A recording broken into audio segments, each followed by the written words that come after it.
आपण पाहत आहात युवाग्राम 24 न्यूज, सडेतोड बातम्या म्हणजे फक्त युवाग्राम न्यूज नेटवर्क. आणि येणाऱ्या निवडणुकीत विधानसभेला सुद्धा सत्याची बाजूच निवडून येणार आहे. आणि हे जे खासदार आहेत त्यांचा आता पराभव झाल्यावर त्यांची शक्ती जे कवच आहे, जे कवच त्यांच्या पाठीशी आहे, जे जोरावरती एवढं सगळं बोलतात, तो कवच ही त्यांच्या मागणं निघणार आहे. मी खासदारांना, मावळत्या खासदारांना विनंती केली होती, संजय काकांना विनंती केली होती, आव्हान केलं होतं की खरंच तुमची एवढी लोकप्रियता तुम्हाला वाटते आणि तुम्ही एवढं मोठं मोठं बोलून दाखवता, तर निवडणुकीत तुम्ही सुद्धा ह्या भाजप पक्षाचं कवच सोडून यावं. मी सुद्धा अपक्ष म्हणून ह्या ठिकाणी लढतोय.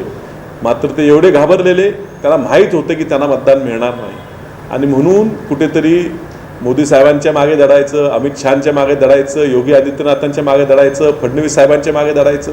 असं वेगवेगळे नेते राज्यातनं गडकरी साहेबांच्या मागे लढायचं.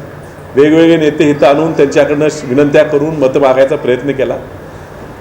मुळात भाजप ह्या ठिकाणी कमकुवत झालेली आहे आणि त्यात उमेदवार एवढा कमकुवत दिला, त्यामुळे झालेल्या मतदानाच्या 40%चा आकडासुद्धा ते गाठू शकणार नाही. 4 लाखाच्या आतच त्यांचं मतदान राहील असं मला वाटते. त्यांनी काही वक्तव्य केले. त्यांनी महाविकास आघाडीतल्या काही नेत्यांबद्दल बोलले. प्रथम तर महाविकास आघाडीतल्या नेत्यांकडनं त्यांनी अपेक्षा का ठेवावी? एक त्यांचा दिलदार शत्रू त्यांना मदत करतो म्हणून इतरही लोकांनी त्यांना करावी अशी त्यांनी अपेक्षा का ठेवावी? डॉक्टर विश्वजित कदम हे राज्याचे ज्येष्ठ नेते आहेत, जिल्ह्याचे आमचे सर्वांचे नेते आहेत. त्यांनी महाराष्ट्राबरोबर महाराष्ट्राबाहेरच्या राज्यात सुद्धा काँग्रेस बळकट करायचं काम केलेलं आहे. ह्या इंडिया आघाडीशी ते एकनिष्ठ आहेत. ह्या ठिकाणी भाजपचा पराभव व्हावा ही त्यांची सगळ्यांची इच्छा आहे, महाविकास आघाडीतल्या सगळ्या नेत्यांची इच्छा आहे. आणि त्यांनी जो काही निर्णय घेतला असेल तो 4 तारखेला निश्चित दिसेल. त्यांनी काय वक्तव्य परवा त्यांच्या एका कार्यक्रमात केलं, त्याचा आणि संजय काकांशी काही एक संबंध नाही. त्यांनी मतदान कुणाला करावं, कुणाला पाठिंबा द्यावं, त्यांच्या मतदारांनी कुणाला पाठिंबा द्यावा, हे संजय काकांशी निगडीत प्रश्न नाही. पण काका एवढे वैफल्यग्रस्त झालेले आहेत की त्यांनी आता काँग्रेसच्या नेत्यांवर सुद्धा टीका करू लागलेले आहेत. त्यांना माहिती आहे की त्यांच्या पक्षाचं मतदान त्यांना मिळणार नाही, त्यांना वैयक्तिक संबंधावर मतदान मिळणार नाही. तेव्हा अशी आशा तरी, अपेक्षा तरी त्यांनी का ठेवावी की काँग्रेस पक्षाने त्यांना मदत करावी?